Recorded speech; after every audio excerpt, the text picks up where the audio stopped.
Dragi bratje, drage sestre, ustavimo se ob besedah preroka Izaija, ki mu je Gospod naročil. To ljudstvo me časti z ustnicami, a njih srce je daleč od mene. Toda njih češčenje je prazno, ker učijo človeške nauke in zapovedi. Zametujete Božjo zapoved in se držite človeškega izročila. To je močan očitek, ki ga Gospod preko preroka Izaija nameni ljudstvo in opomin velja za vse čase, ker smo ljudje le ljudje. Pa se danes vprašajmo, kje so naša srca? Blizu ali daleč Gospodu? Je molitev samo na ustnicah? Pri maši na povabilo k višku srca rečemo, imamo jih pri Gospodu. Torej, kje so naša srca? Naše mišljenje, vizija, hrepenenje. Jezus preprosto pravi, kjer so vaši zakladi, tamo tudi vaše srce. Naše življenje je razpeto med nebom in zemljo. Kakor je nebo visoko nad zemljo, tako so Božje misli visoko nad človeškimi mislimi in Božja pota visoko nad človeškimi poti. Kako skrivnostno je življenje? Nikoli ga ne bomo doumeli v vsej veličini, dokler se življenje ne dopolni pri Bogu v večnosti. Nekateri bi vse radi razumeli, znanstveniki bi vse radi razložili, a to ne bo šlo, ni mogoče. Kje so naša srca? Naj podam primer farizeja in cestninarja, ki sta v templju molila. Farizej se je v molitvi Bogu hvalil, sam pri sebi je molil, torej imel je monolog, da ni takšen grešnik kakor cestninar, da se posti, da daje desetino. Cestninar pa je molil, Bog bodi meni milostljiv grešniku. Torej, pri Bogu velja samo iskrenost, ne lepe besede, ne politična korektnost, ne zunanji izgled. Ena prilika pravi tudi takole: drvar v gozdu se je mučil s topo sekiro. Čeprav je ves utrujen videl, da mu delo nikakor ne gre, ni hotel odnehati. Rekel je, da nima časa, da bi se ustavil in nabrusil rezilo. Temu drvarju je podoben tistim, ki se izgovarja, da zaradi obilnega dela nima časa za molitev. Če se hočemo z Bogom pogovarjati, je treba, da imamo čas zanj, kakor ga ima On za nas. Molitev rešuje človeka in delo prinaša blagoslov. Na svojem dnevnem redu imamo veliko stvari, marsikaj. Služba, šola, delo, doma, kuhanje, pospravljanje, branje časopisov, gledanje TV. Če ne damo na program molitve, bo seveda odpadla. V družini se je treba dogovoriti, naprimer za primeren čas in način molitve. Kdaj se je morda treba tudi nekoliko prisiliti, kakor se moramo prisiliti, da gremo v šolo ali v službo, kadar nismo razpoloženi. Staro geslo moli in delaj velja za vse čase. V Evangeliju je tudi opomin: pri molitvi ne blebetajte kakor pogani. Te besede moram večkrat ponoviti, recimo pri verouku, ko se tudi kakšna molitev kar zdrdra in seveda otroci takoj vedo, kaj to pomeni. Torej, da ni dovolj, če je molitev samo na ustnicah. Seveda vsakemu se kdaj zgodi, verjetno tudi papežu, da molitev kar zblebeta, ampak to ni taka katastrofa. Saj samo molitvijo že bistrimo svoje namene in seveda se gradi tudi naša zbranost.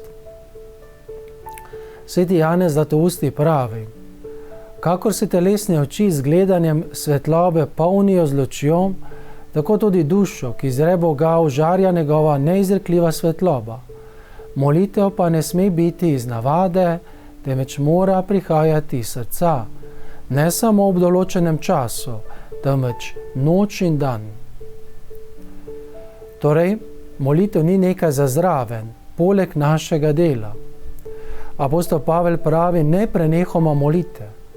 To ni mišljeno v smislu izgovarjanja določenih molitvenih obrazcev, ampak v smislu človekove notranje drže.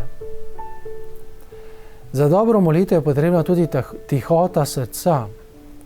Vemo, koliko hrupa je okoli nas, pa tudi v nas. Zato so potrebni trenutki tihote, tudi samote, da slišimo Božji glas. Jezus je nas same molil, kajti duša si zasluži tudi nekaj tišine. Naprimer, pri pogrebu je minuta molka oziroma pri spominu na umrlega. Ampak ta minuta molka ni nikoli minuta, približno 10 minut, 10 sekund. Torej, očitno je že ena minuta preveč glasna in zgovorna. Ob smrti tihota presune, torej ob pogrebu recimo tišino celo zaigrajo, da jo s tem še bolj poudarijo. Marsikdo reče, ne slišim Boga. Mu verjamem, seveda ne, če so drugi glasovi glasnejši. S postom in molitvijo se izganja hudo, zlo, ustavljajo se vojne. Koliko manj bi se iskrilo med narodim, če bi bilo več molitve in med nami, med zakonci, med otroci, če bi bilo več vere, upanja in ljubezni.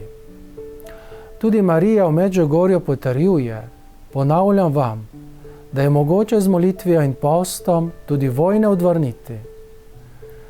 Marija tudi vedno znova kliče k molitvi z srcem v duhu. Seveda je treba molitev integrirati, povezati z vsakdanjim delom, da bo molitev in delo v ravnotežju. V cerkvenem dokumentu Cerkev v sedanjem svetu je zapisano: razklanost med izpovedano vero in njegovim življenjem, vsakdanjim življenjem je treba prištevati med največje zaplode našega časa. Torej, razklanost med vero in življenjem. Torej, tudi recimo to ljudstvo me časti samo z ustnicami. To je razklanost. Seveda moramo živeti sredi tega sveta, ampak biti Kristusov. Torej, mi smo kristjani. Kako je lepa beseda kristjan, je Kristusov. Smo poklicani in poslani, da smo žive priče. Seveda, ne bo vedno šlo gladko in sladko. Je pa veliko priložnosti. In naloga našega krščanskega pričevanja ne bo nikoli dokončana. Živi človek je Božja slava, je rekel Irenej Lionski. A smo Božja slava ali pa morda kdaj Božja polomija in pohujšanje? Tukaj bomo vedno razpeti. Razpeti med askezo in praznovanjem. Je petek in je svetek.